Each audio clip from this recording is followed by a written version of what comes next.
Welcome to Language Hub. আসসালামু আলাইকুম। আজকে আমরা পড়ব অবজেক্ট কাকে বলে। সাবজেক্ট যাকে অবলম্বন করে ভার্বের কাজ সম্পাদন করে তাকে আমরা অবজেক্ট বলি। যেমন এই বাক্যটাতে যদি আমরা দেখি, আই হ্যাভ বট আ বুক।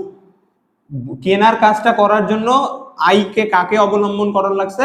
আ বুক কে অবলম্বন করার লাগছে। তাই এই কারণে আ বুক হচ্ছে একটা অবজেক্ট। তো এই অবজেক্ট আমরা জানি সাধারণত দুই ধরনের হয়, একটা হচ্ছে ডাইরেক্ট অবজেক্ট আর একটা হচ্ছে ইনডাইরেক্ট অবজেক্ট।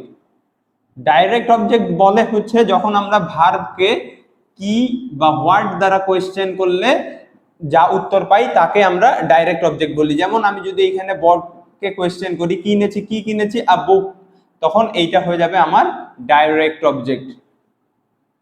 আবার নিচের বাক্যটাকেও যদি আমরা কোয়েশ্চেন করি, গিভেন কি করেছে? আ কার গিভ করেছে, তো আমার এইটাও ডাইরেক্ট অবজেক্ট।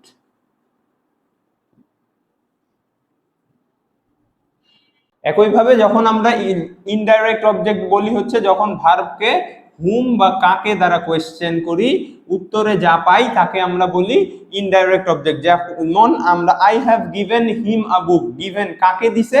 হিমকে দিছে, অতএব হুম দ্বারা কোয়েশ্চেন করলে আমরা গিভ হিম পাই, এই কারণে আমরা এইটাকে বলবো ইনডাইরেক্ট অবজেক্ট।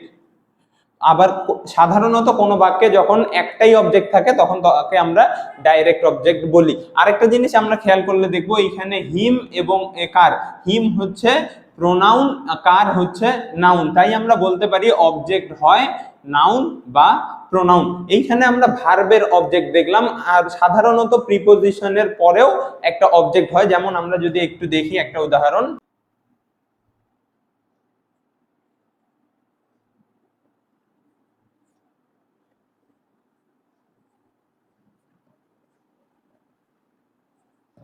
আচ্ছা এই বাক্যে যদি আমরা দেখি you can rely on me or Rakib, যে কোনো একটা আমরা যদি ইউজ করি, এইখানে অন হচ্ছে প্রিপোজিশন, অন এর পরে আমাদের এইখানে আমরা প্রোনাউন চাইলে ইউজ করতে পারি অথবা নাউন রাকিবকে ইউজ করতে পারি।